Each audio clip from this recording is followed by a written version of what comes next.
I'm 68 years old. Let me ask you something. How many times have you promised yourself that tomorrow would be different? Tomorrow I'll start exercising. Tomorrow I'll stop scrolling. Tomorrow I'll finally work on that thing. And how many of those tomorrows actually came? Not because you're lazy, not because you lack discipline, but because something is happening inside your brain every single evening, and nobody ever taught you to see it. Tonight, I'm going to show you exactly what it is, and once you see it, you can't unsee it. Let me describe your evening. You get home, you're exhausted, not physically, but that deeper kind of tired, the kind that sleep doesn't fix. You tell yourself you'll do something productive tonight. Exercise, read. Work on that project you've been postponing for months. But first, you just need to decompress, just for a minute. So you sit down, you scroll, you watch something, you eat something you didn't plan to eat, and then you look up and it's 11 p.m. and you're angry at yourself again. You go to bed promising tomorrow will be different. It won't be, because tomorrow you'll be just as tired and you'll make the same choice.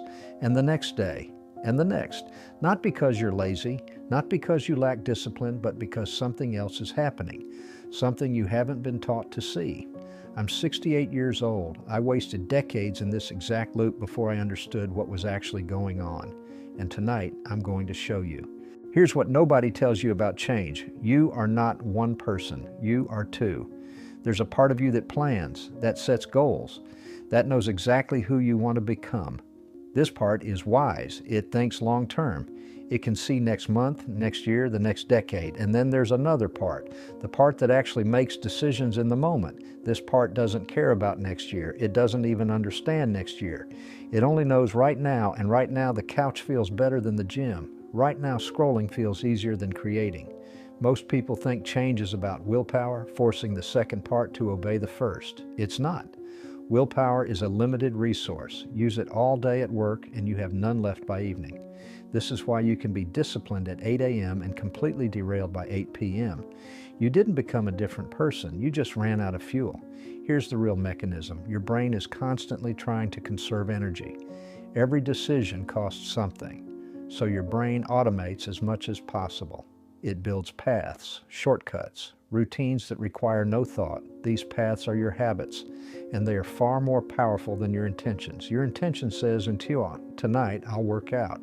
Your habit says, we sit on the couch after work. We've done it 10,000 times. This is what we do. The habit wins, not because you're weak, because you're efficient. Your brain is doing exactly what it evolved to do, which means if you want to change, you can't fight your brain. You have to rewire it. Let me show you 3 ways your brain keeps you stuck. I call them the saboteurs. Saboteur 1, the fog. You say you want to get in shape or be more productive or work on yourself, but what does that actually mean? What specific action, at what specific time, in what specific place? Your planning mind understands abstractions. Your habit mind doesn't. It needs clarity. It needs a trigger, a cue that says, now, do this, here. When your goal is vague, your habit mind has nothing to grab onto, so it defaults to what it knows. The couch, the phone, the path of least resistance. Clarity is not optional. It's the difference between people who change and people who keep planning to change. Not, I'll exercise more. Instead, when I get home, before I sit down, I put on my shoes and walk for 10 minutes. The fog is comfortable. The fog lets you feel like you're trying without ever having to start. Saboteur 2. The cliff. You decide to change everything at once. New diet, new workout, new morning routine, new evening routine, meditation, journaling, cold showers.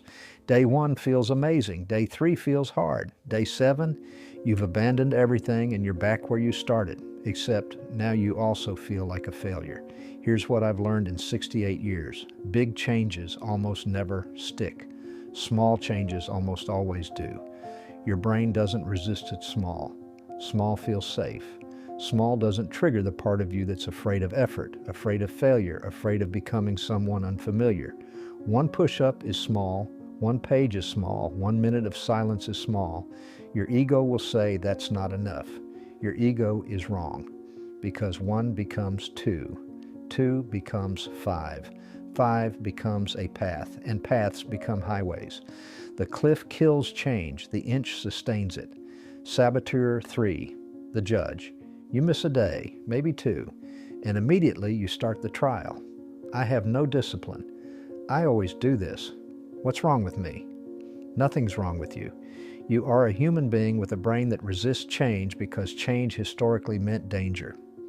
Your ancestors who tried new things often died. The ones who stuck with familiar patterns survived.